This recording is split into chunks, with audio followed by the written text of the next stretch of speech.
everybody. Good to see you. Welcome to the 76th semi-annual Harry Kieval Memorial Lecture. It is great to have you face-to-face once again, finally. My name is Jeff Haig. I'm the chair of the department, and I'm going to introduce you to some people. One who isn't here, Harry Kieval, and then I'll introduce you as the person who's going to introduce our speaker. So, oh, and you can do the math on this. If it's semi-annual, it's just arithmetic. It's easy to determine, and the math does work on this, that the first Kieval lecture took place in spring of 1983. The 15th took place in the spring of 90. I know because the posters were still up when I arrived on campus to interview for a job here. And I've been to almost every one since then, so I missed the first 15 and only a couple of the other, whatever 76 minus 15 is. Okay. Harry Kieval, 11/17/1913 to 9/9/1997. Harry studied math and physics at Cornell University, receiving a bachelor's degree in 1936. He got his PhD in mathematics at the University of Cincinnati. He taught at the State University of New York, the University of Arizona, and Humboldt State University from 1966 to 1979. I play on a senior softball team, and one of my teammates had Harry as a professor when he attended Humboldt State College. I was here in time to meet Harry. He had retired from Humboldt State, but I did get a chance to meet him. And I also taught Harry's niece, Shana Kieval. Anyhow, in 1983, Harry left enough of an endowment here to have Kieval lectures, but also Kieval scholarships. Those began in 1983. The Kieval Scholarship is awarded to the most promising senior to-be mathematics major, and we are fortunate to have two current Kieval scholars, and I am not seeing, oh, okay, they're pointing to, there's Drake, and is Swan here also? So yes, we have two Kieval scholars here tonight, and one is Drake Woosley, he's sitting over here, Drake, and then Swan Park over here. These are our Kieval scholars. We should give them. That's quite a distinction. The Kieval Scholarship is awarded not only at Humboldt State University, but there are also Kieval scholarships at the University of Cincinnati, Cornell University, and Southern Oregon University. Harry retired to Ashland, Oregon from his career here. He never taught at SOU, but they have a Kieval lecture and a Kieval scholarship there as well.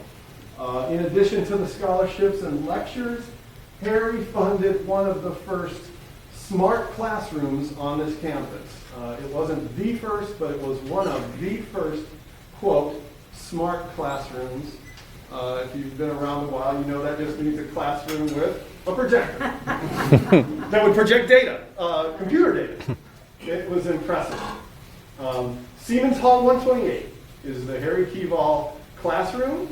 Holds about 30 students. I've taught in it many times, and I think that the floor plan is still intact. The design on the floor is worth checking out. So amble over to Siemens Hall if you get a chance. Check out the floor there. On the way, you can see another visual legacy of Harry Kieval, because it's due to Harry that we have a sundial on this campus. That sundial, check it out, and it works. Now, I don't know how that counts for the change that we're going to make this weekend.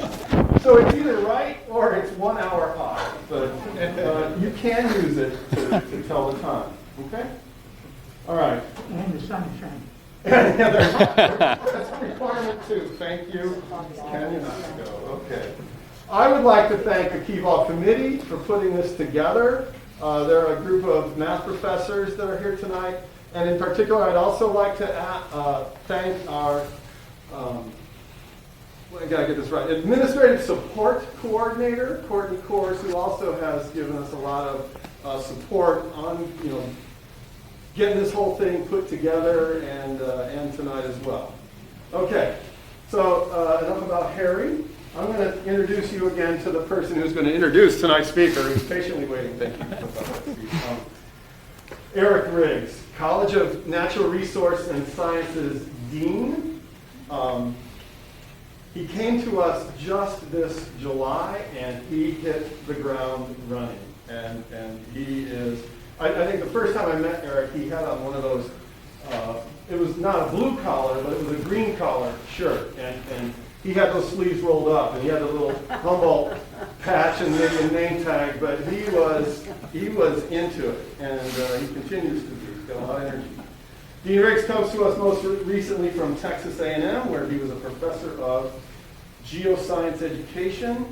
He did his undergraduate here in California at Pomona College, and his PhD here in California at University of California at Riverside. And you can learn some of the things that I learned about Dean Riggs by going to this URL, and I will spell this out because it's unforgettable and worth knowing. So if you go to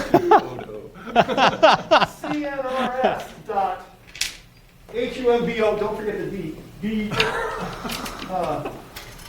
sorry, HUM, it's been a while since I've used chalk, I love it, EDU, now we get some slashes, yeah. /people. Where did it go? Okay, here it is. / This is the unforgettable part. And this is, you'll find it there. It goes STEVE-SMITH. Wow. Check it out. That's how you can go find Dean of the College of Natural Resources and Sciences, Eric Riggs.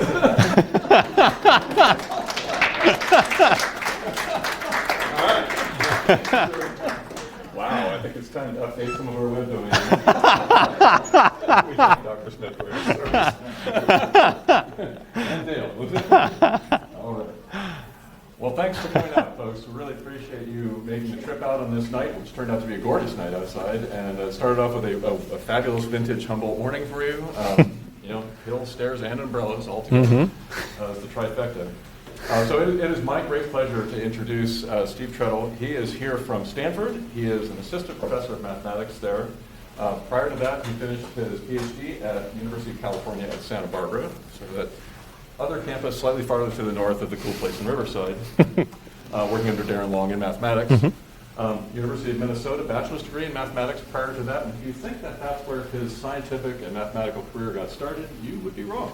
I got sent this fabulous piece from the Minneapolis Star-Tribune that was written in 2008. That Trettle, a senior at New Prague High School, is the only two-time winner of the National Junior Science and Humanities Symposium sponsored by the U.S. Army, Navy, and Air Force. In May, he won first place in the engineering division of the International Science and Engineering Fair for his work on asymmetrical capacitors and levitation in high school. We're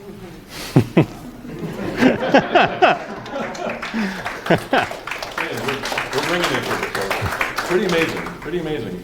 Beyond that, you might be interested in, if you go to his website, which is much better named than that one, you will find that he's also an accomplished cook. He's got some great recipes up, which is near and dear to my heart. I'm also a home cook, but he has explored some fabulous symmetrical platings, some wonderful spirals, some really interesting stuff. Definitely playing with geometries with food. You can eat it and look at it and study it all at the same time. It's amazing. Currently doing some work at Stanford on a variety of things, but on something that caught my eye as a geologist, the kinematics of deformable bodies. That's really cool stuff, and this is where my scholarship and interests intersect his in terms of connection to symmetry operations and structural mineralogy, constraints on deformable objects, solid objects, and things like that in terms of what is and is not possible. I'm usually trying to reconstruct it in the field with boots on and things. It's really cool to see somebody coming at it from the other side. So it's definitely mathematics with an application to real-world observable phenomenon. For example, today he convinced me that the donut is the same thing as a coffee cup. Learn something new every day. And I was like, dang. Okay. Topology in action. I love it. So in this case today, it's the nature of light. So without any further ado, I give you Steve Trettle, the 76th Kieval lecturer with ray optics, geodesics, and curved space. Have at it, sir.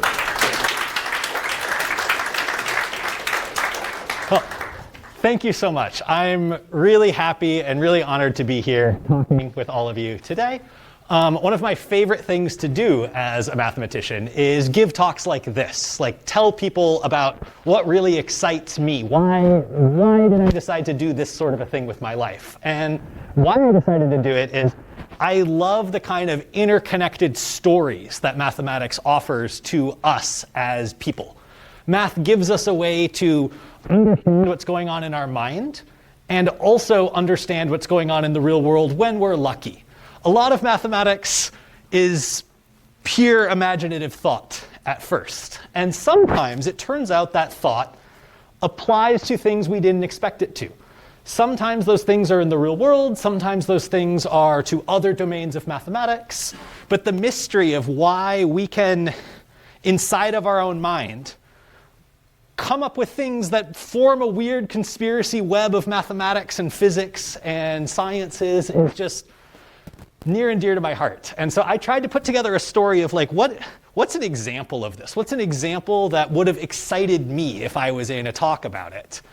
And the example that I thought of and that I'm going to share with you today is the history of optics. So the picture that's going on here, I will also, hopefully during the talk, show you some fun animations. So here, this is a program I wrote when I was bored during COVID. It's a simulation of a Schwarzschild black hole. And so we'll come back to this at the end of the talk. What's important now is to realize there's some sort of a black hole going on here. And there's this weird distortion, like when you see the Earth go behind, the Earth warps into a ring. And maybe you've seen this if you've seen sci-fi movies. Like you see the accretion disk around a black hole in Interstellar or something. You get these weird ring-type shapes. My goal today is for everyone to come away from this going, oh, I see how that's related to Euclid and how that's related to Fermat and how that's related to the last couple centuries of human thought in geometry. So because that's where we're going, but I do like talking about history, we're going to start with history, if I can figure out how to click correctly. Nope, I can't. Haha, I can. OK, there we go. Left click unlocked. OK, so we're going to start with the classical theory of optics. So if you think about the way that I like to think about vision is, well, or any of our senses really, is like, and I'm not a biologist, I'm a mathematician. So the way I always like to think about information coming into my brain, what sort of pattern from the world is it noticing? So like my ears are a sort of a vibrational sensor. They notice vibrations in the world around me. And sight, which for me is a very important sense, being a mostly visual person, is a geometric sensor. Sight tells us about the world by showing us what path light took to get there. The reason I see you sitting there and I don't see you over here is because the path that light takes between me and you enters my eye at this angle. The reason I see the ceiling above me isn't that the ceiling is above me. It's that the direction from which light connects my eye to the ceiling enters my eye from the upwards direction. And this sounds really pedantic, but it's going to be really important, I promise you. And I want to start back at the beginning with the Greeks thinking about this, thinking about how do we see the world. They actually had the causality of this backwards from what we understand now, but they had all of the laws correct. We know that light enters our eyes from the outside world. Our eyes aren't flashlights shooting out into the world.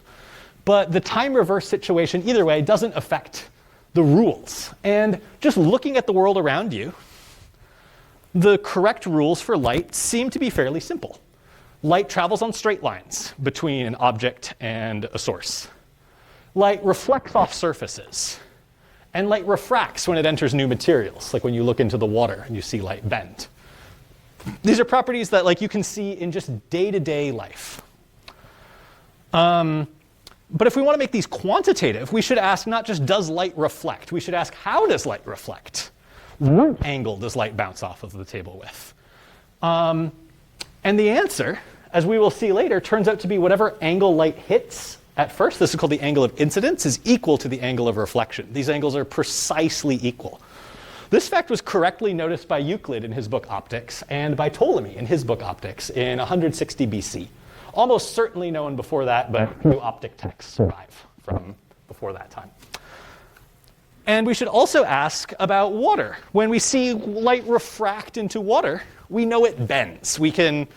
I used to work at a pet store, and I would notice this when I would try and catch a fish out of the fish tank. If you try and look in from the top, you'd miss the fish unless you've been working in a pet store long enough to know how to catch the fish. And the reason is because light bends when it enters the water. But if we're trying to be quantitative about this, we should say, how does light bend when it enters the water? And Ptolemy thought about this, wrote about it in his book Optics, got the formula slightly wrong. Evensall corrected it in year 984. And these days, we usually attribute the formula, at least in name, to Willibrord Snell and call it Snell's law in English. And here's the rule. And so it's not actually going to be important what the precise relationship is for the purposes of our talk. But what I want to point out is there's a quantitative way to understand how light bends when it moves from air to water.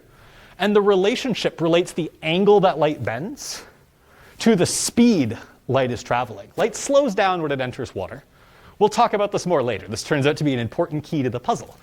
But the angles of bending are related to the speed change. And this is something that was already noticed correctly quantified in 984. So the point is we've known about these laws for a long time.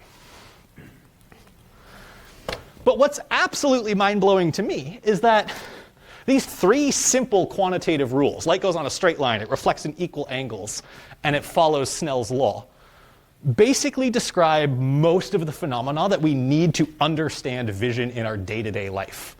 And the way I decided to try and exhibit this to you is I wrote a computer program that is a physics simulator of drawing a scene. It's going to draw a scene in the world, and the way it's going to draw it is it's going to simulate light rays shooting out into a scene, but I only taught the computer program these three laws. So for instance, if you think about like when Pixar's making a movie or somebody's writing like a path tracer and you're doing a lot of physics simulation, I wrote one only knowing these three laws precisely, but only knowing them. And here's an example image that comes out.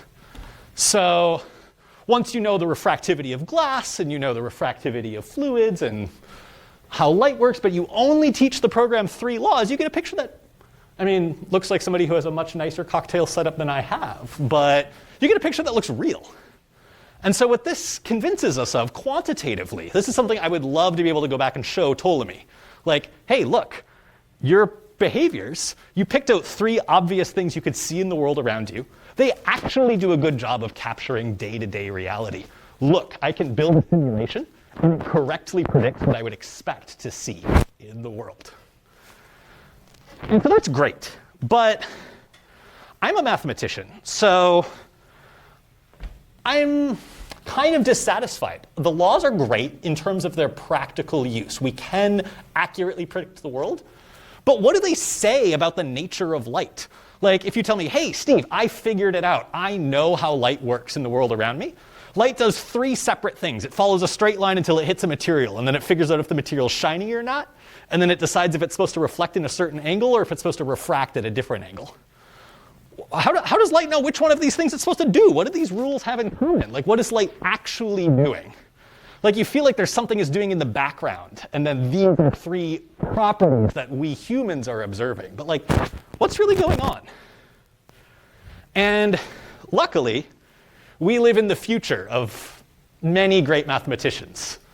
And this behavior was actually understood first in a letter that Pierre de Fermat wrote in 1662 to one of his friends. He was thinking about this question. Why do the three classical laws of optics determine, how are they related to each other?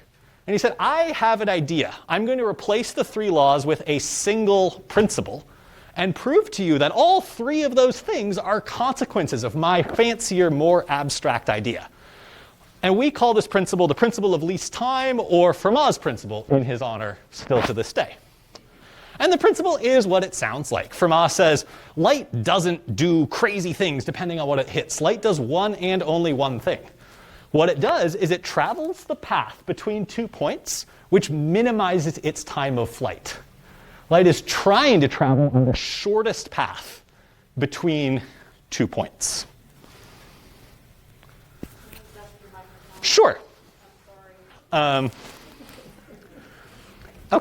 So this is great. Fermat has an idea, and he goes, hey, this is what I say light is doing. And so what we should do is say, prove it. Show me, I know what light's doing. I know light's doing these three particular behaviors. Show me that your new law correctly generalizes them. Why does your principle, this nice sounding idea, the principle of least time, actually imply the three things that we know about day-to-day behavior of light in the world? The first one being straight lines. Why does light travel in straight lines? Fermat says, easy. Light's trying to travel on the least time path between 2 points. Thus, it should travel on the shortest path to get there in the smallest amount of time. And the straight line's the shortest path between 2 points. Proof. Probably shouldn't be happy this is a math talk. I should probably prove that to you. And I will. I will later in the talk prove that straight lines are the shortest point, so shortest path. But we need to do a little bit of math before we can make that proof not gross. So for the moment, we're going to take that and keep it in your mind that keep me honest, and we'll come back to it. But this one I will prove to you right now. Why the law of reflection? Why, out of all the different paths light could do when light bounces off of a surface, why does it hit my eye having made exactly the same angle of incidence as reflection?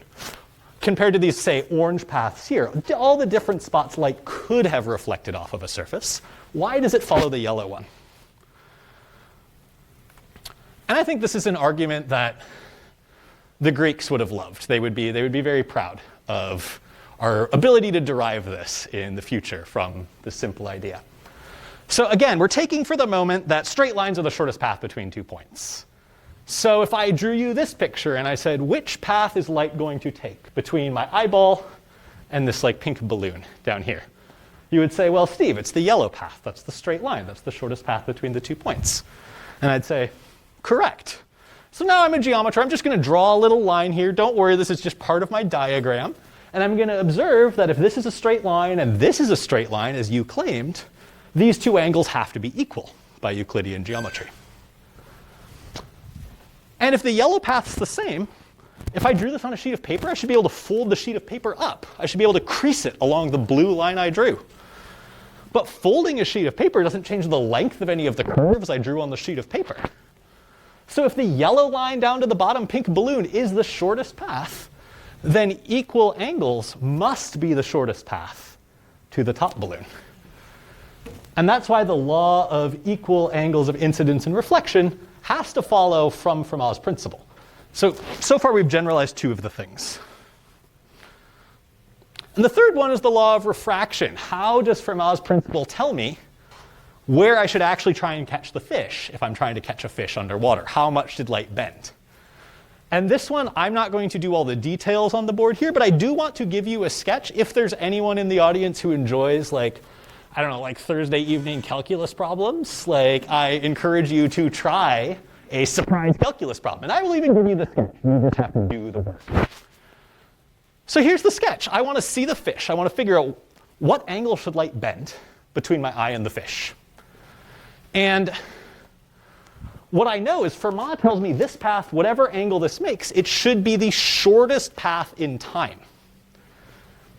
And what I said before is, that turns out to be important here, is light travels at different speeds in water and air. Light slows down when it enters water. So when light's traveling underwater, it takes longer to get somewhere than it does traveling the same distance in air. And so the point at which light should bend here is going to be determined by whatever makes this the shortest path of time. Well, I can write down these equations. My boy Pythagoras taught us how to do this.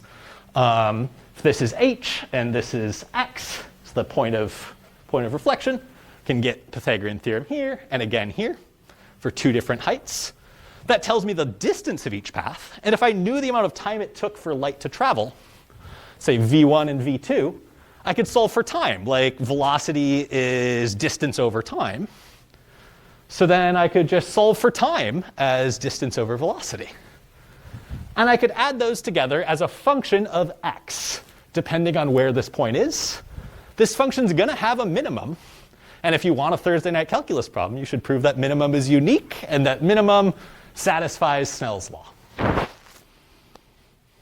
by taking the derivative of that time function. Forgot that I left you that last hint. OK, so that's good. So what we've done is we've seen the classical laws are all generalized by this principle. But what we don't know is that the principle of least time is actually true. We just know that these three things we've seen in the world can be explained by this more abstract thing. So the next thing I should do as a mathematician, if I were just investigating math problems in general, is say, does this generalization actually hold? What else does this generalization imply? Does it imply other things that are true about the world or other things that are false about the world? And try and understand it. So what we're going to do now is we're going to try and look, and we're going to try and find weird examples of things that if you truly believed Fermat's principle, that it would tell you that light would have to do in the world. And then we'll go check, does light do that in the world? And one interesting path here is to remember we heard about light in water versus air. It can just speed depending on the material it's traveling through. It turns out this happens just in air alone. The speed of light in air is not constant. Cold air is denser than warm air. So just like we had with water, light ends up traveling more slowly through the cold air than it does through the warm air. Said another way, light speeds up when it enters warm air.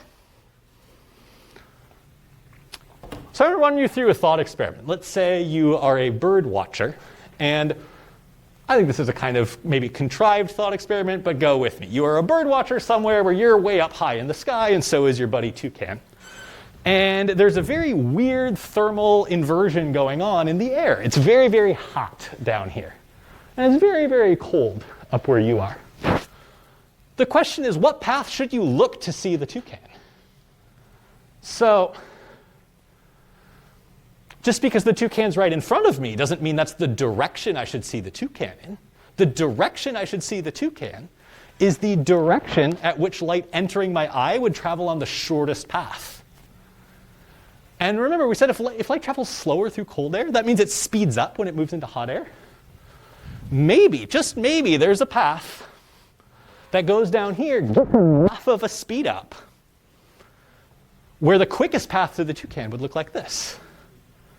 And that would tell me I should see the toucan if I look down instead of up.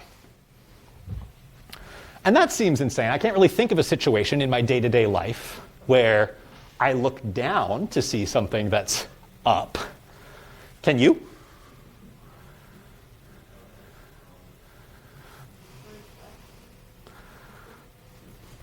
So there actually are lots of these situations. Mirages are a great example of this. When you look down and you see on a hot road, you see like the shimmering, like water-like behavior.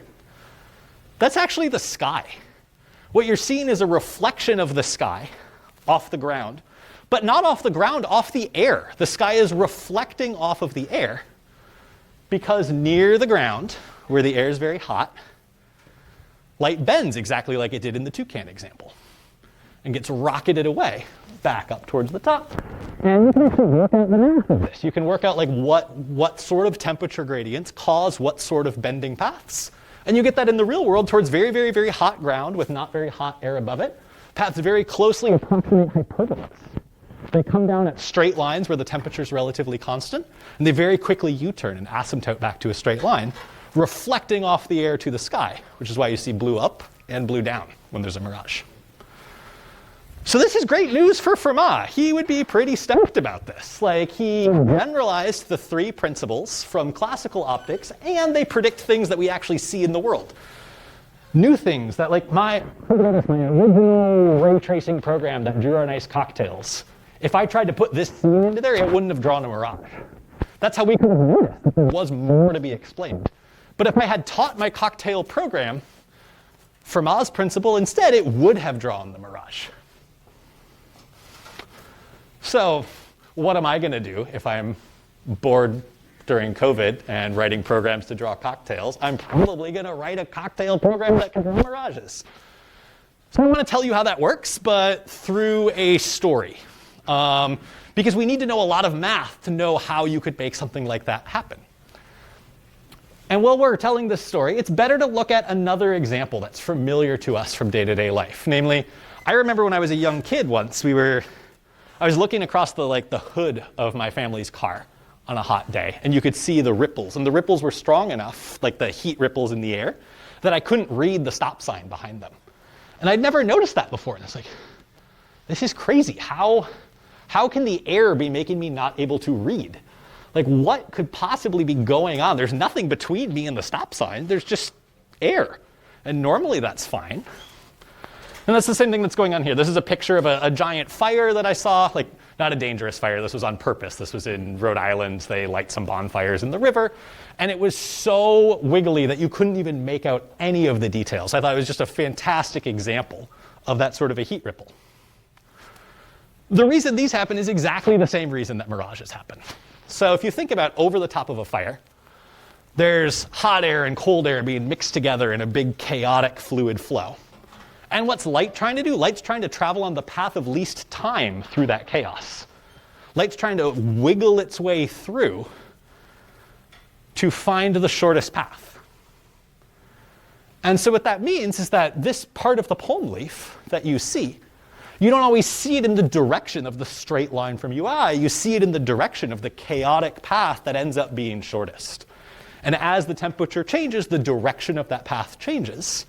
And the time average of it is some blurred out thing in your vision. So, oh, whoops, I'm running the old version. Here we go. This is the slide I thought was next. Okay. So I wanted to show you next, instead of listing a bunch of equations at this point, is a simulation of doing this. So I've made a two-dimensional simulation so that we can see better than we could in 3D. And so this is a plate. And the plate is going to be colored by temperature. So purple means medium, red means hot, blue means cold. Right now the whole plate is purple, so it's medium temperature.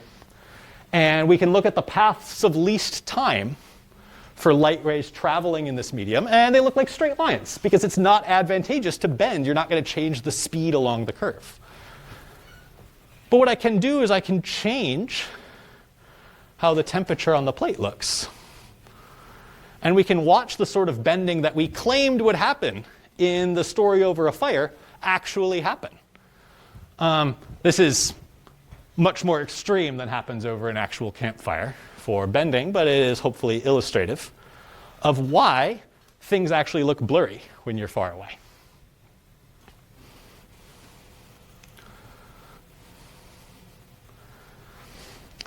So far we have a general rule that seems to be working well, but one thing that seems to be hard is to understand. Like, I now understand what path light should be taking in this classical theory of Fermat, but I don't actually understand how I should find that path very well, effectively. Like, how do I compute that path? Or how do I qualitatively understand what the trajectory should look like in space? And this is the part that I particularly love, because one of my favorite things that happens in mathematics is you radically change your perspective on a problem, look at a problem from a totally different way, and get new insights that you wouldn't have been able to see in the original formulation. And so I want to reformulate this problem in terms of geometry, mostly because I'm a geometer. So that's the perspective that I know, so you have to deal with it.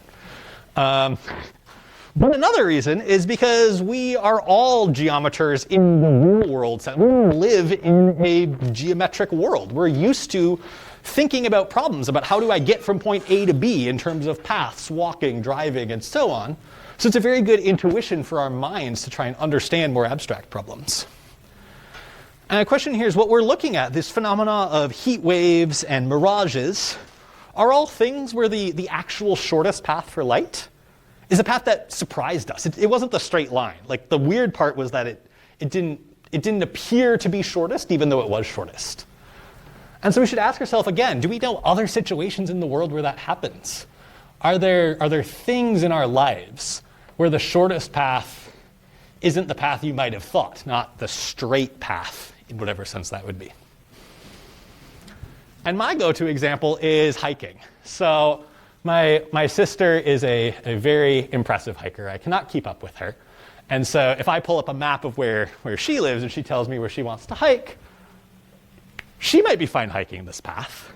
But I, looking at a topographic map, would go, no. That path looks bad. That goes right over the tallest point. Even though it's straight in my map, it is not the shortest path in time from me. And it's probably not even the shortest path in space, because I have to go up and over the mountain. What's being hidden from us on this map is that extra degree of motion.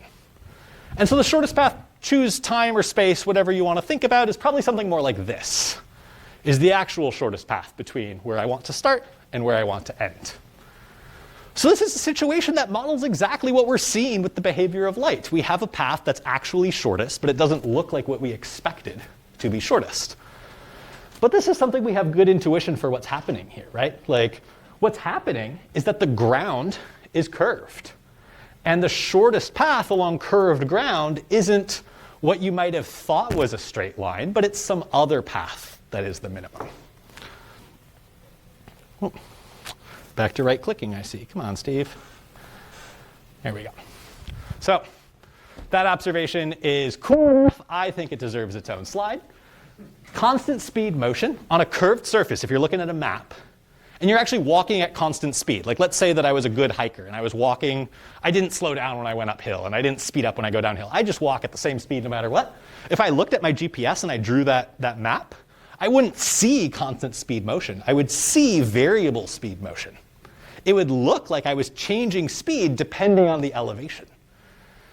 If I colored the elevation to be like maybe low spots are downhill is red and uphill is blue. I know that's kind of backwards from what I might think naturally. It would work the way that we saw light working, right? Like I would be speeding up along the map at the spots where it's colored red. And I'd be slowing down at the spots where it's blue, just because it has to do with the elevation of what's going on the map. And so what I want to do now is look at a simulation of this. I'm going to draw a flat plane, and I'm going to draw the paths of shortest distance leaving this point. If I start here and I walk in this direction, and I constantly adjust my path to be trying to walk in the most efficient way possible, what do the paths look like? Well, if I'm in Minnesota where it's nice and flat like this, then the paths are just straight lines. Like you don't really worry about hiking. You just walk in whatever direction you want because the glaciers destroyed everything. But if I'm somewhere more fun, I might want to weave around and bend my path to try and make my hike more enjoyable or more efficient. And what's amazing is if you run this simulation, I only have one screen, so I can't run them both for you at once. I have to use your memory. But if I ran this simulation on this screen, and I ran the hot and cold simulation on this screen, and you looked at the paths as I made the hills steeper or the temperature gradient larger, they're the exact same collection of paths. Not just the same idea, but exactly the same collection of paths can be found from looking at varying the height versus varying the temperature. And the reason is the GPS picture. When you look down at this, what's happening?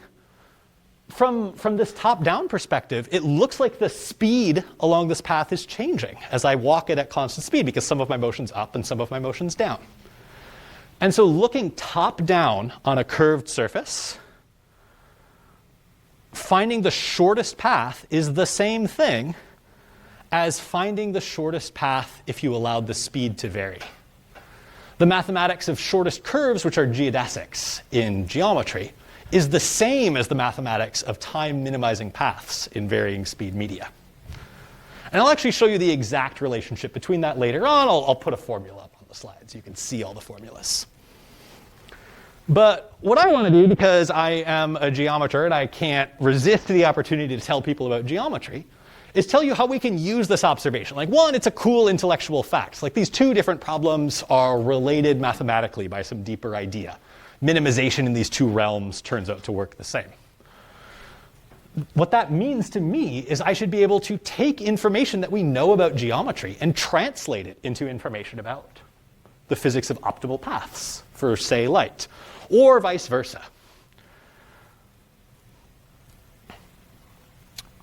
So the good news, just like for Fermat, I love living in the future of smart people. There were so many smart people so long before me that when I realized this is a really cool idea, like, wow, there's this relationship between these two different types of optimization. I wonder if anybody knows how that works. You go, oh, yeah, Actually, somebody in 1853 worked out all the details for the geometry that I need. So Bernhard Riemann, in his doctoral thesis, proposed a way of looking at geometry where you study the abstract properties of space by allowing space to curve at different points by different amounts, and generalized Euclidean geometry to this varying curvature geometry, which we named after him, Riemannian geometry these days. And the good news, again, as beings in the future, we can say, gee, I wonder, is there an equation that would tell me how to actually find the shortest path on curved space? And there is. People have worked all this out. The equation's kind of scary. It doesn't actually matter what the details are for the purpose of this talk. The reason I've put this equation up here is, one, to convince you we know how to do this. This is a formula that I could type in if I knew something, and I could actually compute the paths. And all you need to take away here is the color coding. The gamma, that's like playing hangman with a bunch of letters from the alphabet, is measuring the curvature of space. These are called the Christoffel symbols of a metric. And the yellow stuff is about the path through space. Like, think about x as like the coordinates that you're moving along a path. So yellow is about the path, and blue is about the curvature. So this relation tells us how efficient paths relate to curved space. And so now I can do what I promised you earlier. We're going to prove that in flat space, in Euclidean space where we live, where there's not curvature, that straight lines are the shortest path. And we're going to use the fact that we know this nice formula relating shortest paths to curvature. Namely, if I want to solve for the shortest paths where space is flat, where there's no curvature, the blue thing is 0. So what happens? 0 times all of this? Goodbye. All gone. What are we left with? We're left with the first part of that equation. I went a little fast. This is just the second derivative of x. Plus 0 is equal to 0. What does that say? Well, that says the acceleration is 0. Or if you're thinking just in terms of a one-variable calculus problem, how do I solve for x here? I just integrate this twice, right? What's the first integral of 0? It's a constant. What's the second integral of 0? It's the first integral of a constant. That's a straight line. So this is one way we can use, this is just to try and show you this, we can use this quantitatively. If you tell me something about the curvature, I can tell you something about the path. In this case, it was very easy because the curvature was 0. But even if the hangman ABC was a complicated thing, I could also tell you what the path is, knowing the Christoffel symbols. And so blasting farther away for the moment from our original goal to understand optics, we realized there's this nice tool that fell into us from geometry. We can actually compute these functions using this formula. Maybe I should understand the world in which this formula came from. Like, I shouldn't just steal it and remove it from its context. I should try and understand in what world that grew up and see if I could develop intuition. Like, clearly the person or the people who discovered these sort of formulas knew what they meant in their heads visually. I shouldn't leave that data to the geometers. I should try and take that with me as I try and understand the world. And so I want to take you on a tour of a couple simple spaces.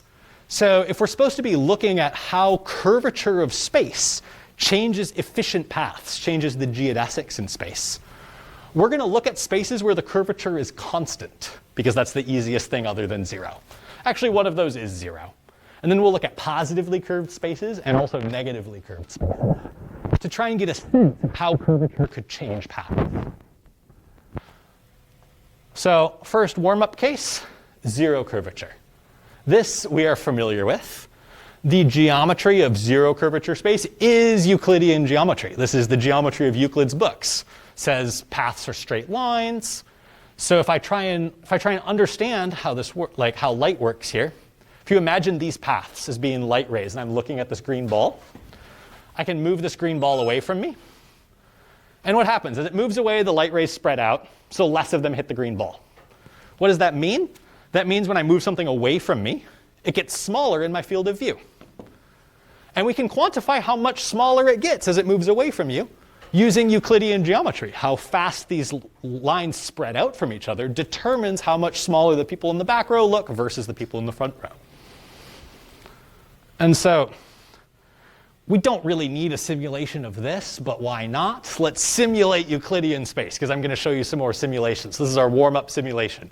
Here's what it would look like if we were in flat space and we were looking at the Earth-Moon system. As I back away, the Earth shrinks, the Moon shrinks, and the speed at which they shrink is linear in how far they move away. Now, the reason this doesn't look very impressive is probably any computer program you've seen draw 3D things draws pictures that looks like this.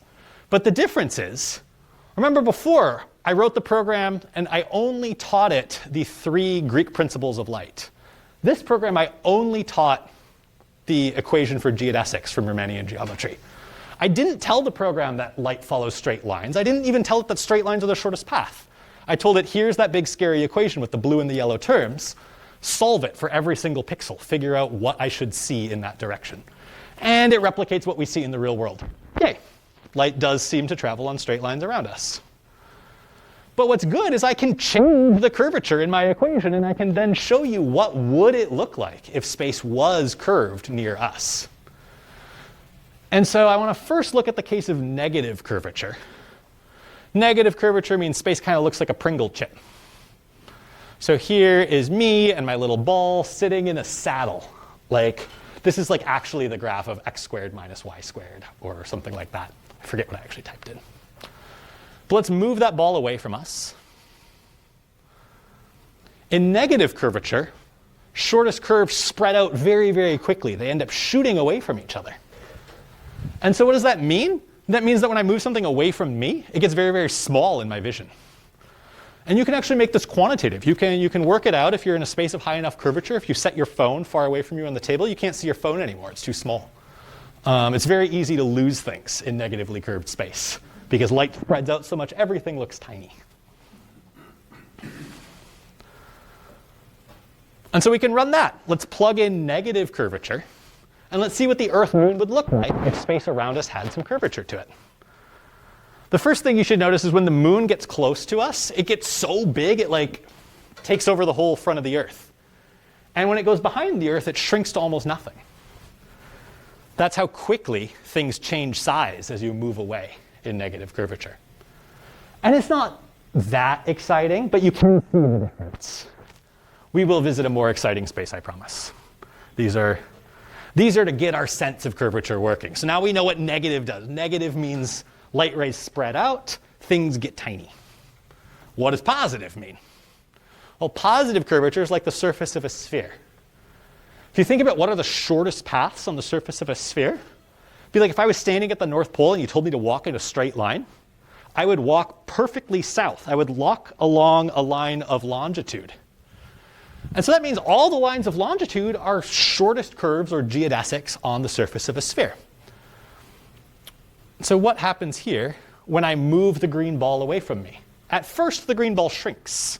As the rays of light spread out, as I'm going towards the equator, lines of longitude get farther and farther apart. But what happens when the green ball goes below the equator? When it gets farther away from me? See if I can grab my mouse. There we go. It starts hitting more light rays again. The light rays, the shortest curves, the paths of longitude end up converging.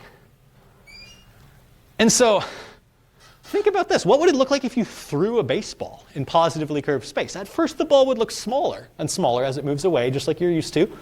And then that would reverse. It would start to look larger and larger. At exactly the same speed, it started looking smaller and smaller because this picture is symmetric. What does that mean? That means it would look like the ball's coming back at your face in terms of its angular size. It would look like the ball stopped at a certain distance and then started approaching you again. And right when it was about to hit you in the face, it's actually really far away, so it's no worries.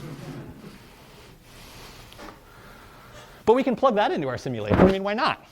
So here is what the Earth-Moon system, again, this isn't like a true physics model of the Earth-Moon system, like with gravity or anything. These are just some objects for us to look at relative sizes. There's actually some complications with trying to write down gravity in this positively curved space here. But with this just as a toy for us to look at, I can do the same thing. I'm just going to move away from the Earth. I'm just going to walk away from it at constant speed. I'm walking away from it right now. And now I'm as far away from it as I can get. It's on the other side of this positively curved space from me.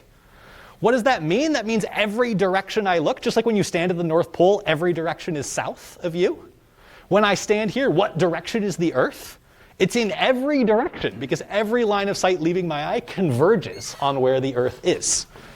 So if I were to spin my head around, I just keep seeing more Earth. And then I can keep moving the Earth away from me. See, I wasn't actually going to hit it at all. It's still very, very far away from me in space. Something changed, though. It's upside down. I will leave this as a mystery for people who want to think about it. Take the picture I drew on the surface of a sphere with the little green ball. Try and imagine what would happen if there was a face on that little green ball and they walked past the South Pole and kept walking, what you would see. Try and convince yourself later that the Earth should be upside down when it gets too far away from you. But instead, I want to tell you about another space. So we've looked at what happens in zero curvature. We've looked at what happens in negative curvature. Light spreads out faster, things get tinier. Looked at positive curvature. Things look like they shrink for a little bit and then surprisingly look like they grow because the light rays are coming back together. And the actual interesting case is the type of thing that I spend time thinking about is spaces where there's some positive and some negative and some zero and a whole mishmash of different types of curvature in different directions that makes space interesting. And so out of all of these different types of spaces, there's one that I particularly love. It's called nil geometry. The name doesn't matter where it came from for the purpose of this talk. It's just a great example of a space that has very symmetrical mixes of positive and negative curvature. And so what I want to show you first is, what do straight lines look like in nil geometry? What are the shortest paths if I try and draw them? And the way the curvature of the space works is, instead of following straight lines, light travels on helices, spirals like this. These are the shortest, these are the geodesics of the nil metric. And as I change the direction, well, no, I'm back to right clicking, aren't I? Okay, here we go. As I change the direction these face, you can see even when I try and look in all of these different directions, light just keeps trying to spiral. Geodesics just always want to corkscrew, no matter where I try and point the sphere. You can think about the sphere as like a little spherical camera, like I'm trying to take a picture pointed in some direction, and the light ends up spiraling away from me. Instead of, oh, I forgot, I actually put a little button here so we can say, what would it look like if space was flat, so you can get a better sense. Here's the flat space version. And then if I switch back to the nil metric, this is what happens to the light. So what I want to understand now is, what does the world look like if you lived in here? Like here I'm drawing an external view. I'm showing you what these paths look like. This isn't what you would see if you lived in nil, because, well, light would be moving on these straight lines. These would look straight to you if you lived inside of there. For instance, if you had one of these light rays, one of these geodesics shooting straight to your eye, you wouldn't see it because that's literally the path that light is traveling to you. This is why I think of vision as a geometric sense. It's not really telling us where things are in the world. It's telling us how our position and the object's position are related by the geometry of the world we live in. And it happens that the geometry near us is so close to flat that that looks like straight lines, and we can often be convinced that I see the ceiling above me because the ceiling's above me. Not because the geometry of space tells me that the shortest line connecting me to the ceiling points up. Again, being pedantic for good reason. Pays off sometimes. Let's see if this loads. Aha! Here we go. Okay, so here is our favorite Earth-Moon simulation, but now I have turned on space to be curved as nil. And we're just going to move away from the Earth in a rocket ship like we have all the other times. First, the Earth shrinks. Not too scary. Looks honestly a lot like it did in Euclidean space. Kind of looks like it's slowing down. I'm not slowing down. I'm moving away from the Earth at constant speed. I'm holding down a key on the keyboard, and I'm not letting up. Looks like it's getting bigger. That should tell us something. That should tell us, ooh, I'll pause for a second. What should that tell us? That should tell us there's some sort of positive curvature in space around us, because the Earth's moving away at a constant speed, but it starts looking like it's growing as an illusion. Okay, let's keep backing up. Still backing up, moving away from the Earth, constant speed.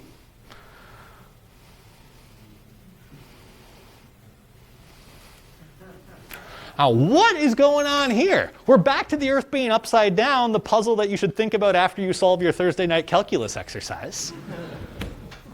But it's even worse. There's a ring. What is going on with Donut Earth?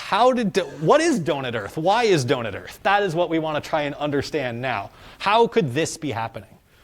And remember, nothing weird has happened to the Earth or to me. The Earth is just the Earth, and I'm just me. All that's happened is I put some distance between us, and just like a mirage doesn't mean the sky is on the ground, it just means that light is taking an interesting path between me and the sky.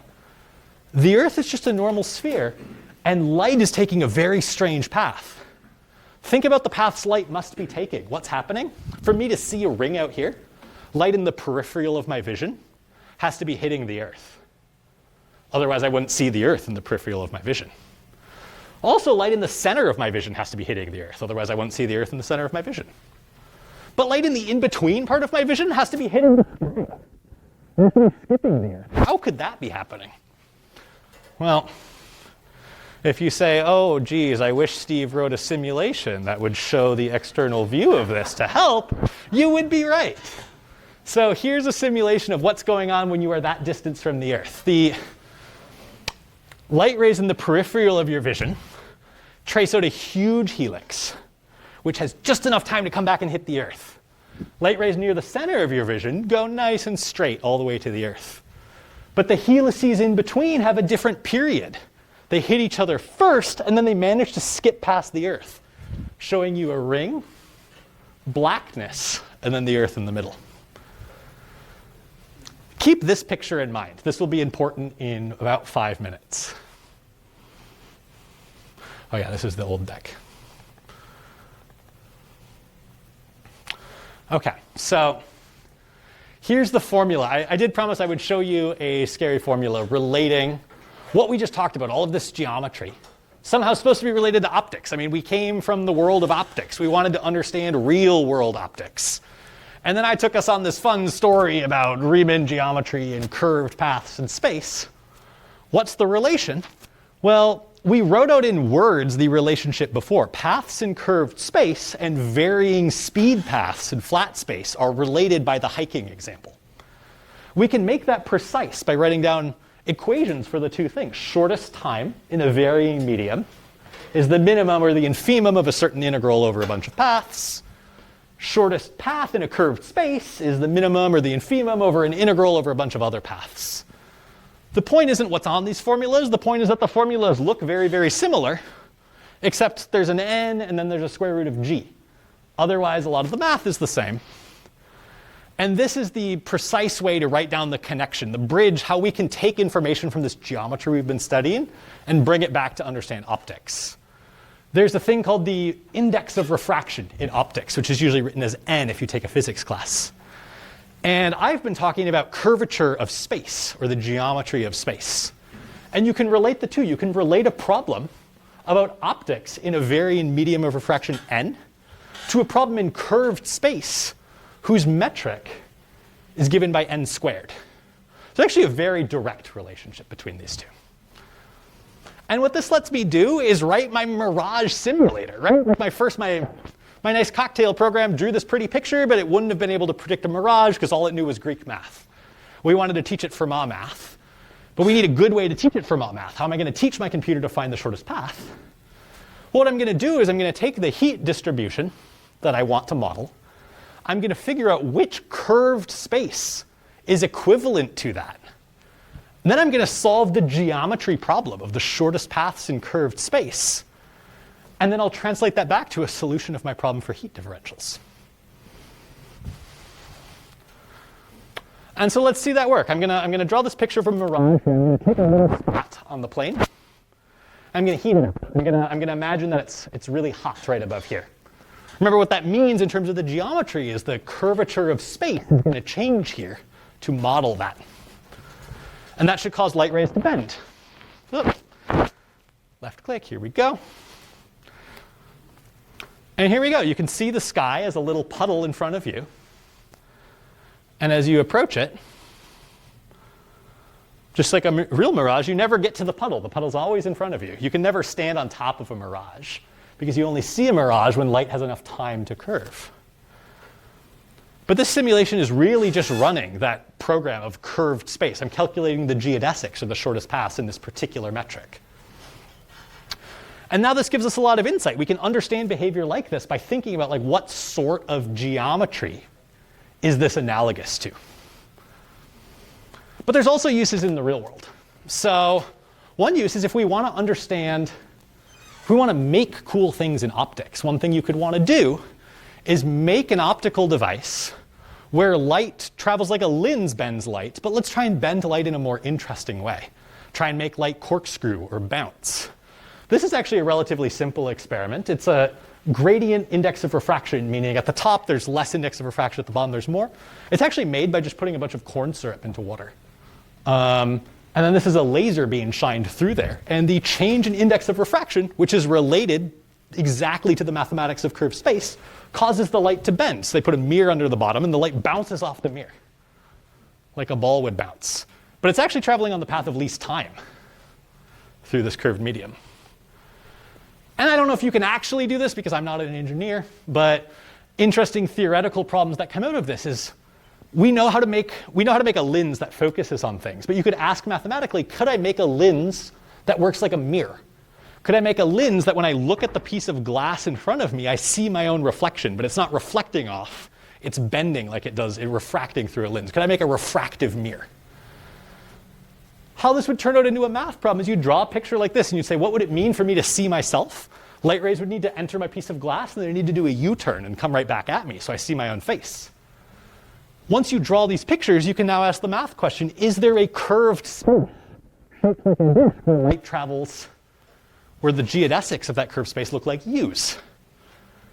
And you can find one. You can write down a metric on the disk that would do that, and then we can interpret it as an index of refraction.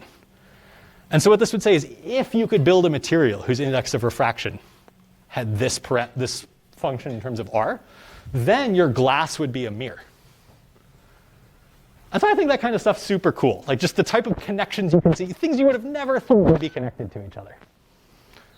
And the last thing I want to end on is, of course, I got to explain to you why I had the Earth rotating around a black hole at the beginning of the talk. How is that connected? Well, we have been talking a lot about curved space, so that's probably going to be helpful here. And it is.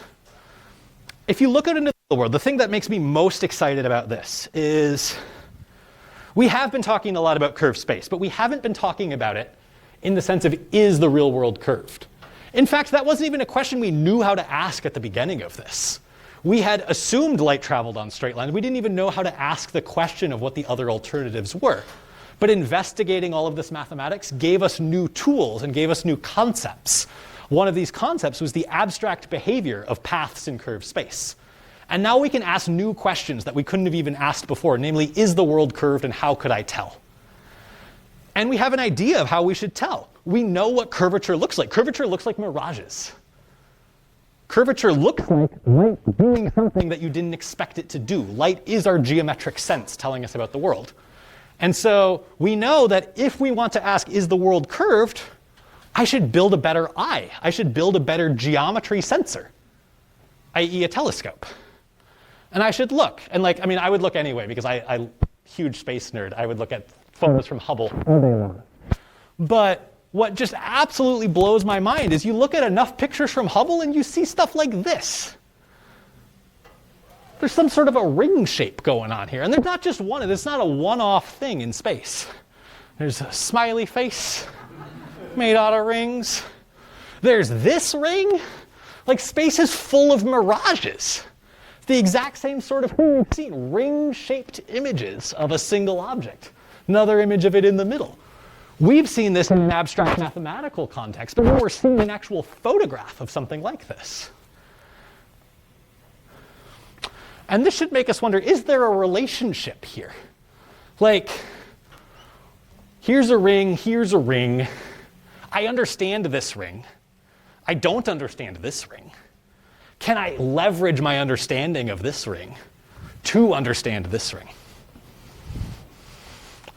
And sweeping some things under the rug, we can. So remember that picture I told you to remember.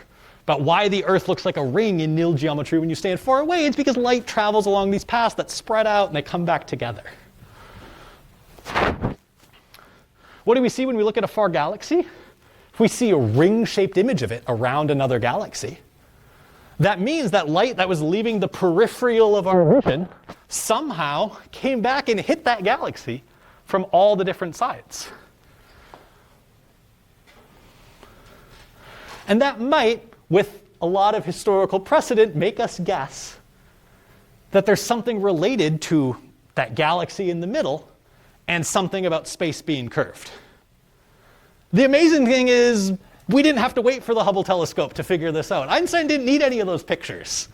I actually knew this in 1915, the relationship here. And like I said, I have to sweep some of the details under the rug. We're going to, for the experts in the room, we're replacing Riemannian geometry with Lorentzian geometry, and we're looking at null curves instead of time minimizers. But the good news is a lot of the general story carries over from what I can tell you. So we had that last equation that was telling us about the curvature of space and its relationship to paths. This is the new version. And again, we can color it in terms of the curvature of space being related to something else. Here it's related to the mass energy. And we can ask, can we solve this equation? And actually, Schwarzschild solved it within months of Einstein publishing the equation. He found a solution to Einstein's equation, a way that space could be curved. And so you might ask, Steve, can you simulate that? And you can. You can simulate that. And Schwarzschild's solution says that light does this. Turns out we didn't know this at the time. It took a lot more time, but luckily we live in the future of all of these very smart people to understand that Schwarzschild's solution describes a black hole. And these paths are what light trajectories would do around a black hole. You see them passing the black hole and curving behind it. What does that mean? That means from your perspective, you should see objects that are directly behind the black hole spread out in a big ring. So this sort of ring-like behavior that we can discover from just thinking about math inspired by optics turns out to show up in reality, even though that's not what we were setting out to study. And that's the sort of story that really inspires me as a mathematician. So thank you all for listening to Extra Math on Thursdays.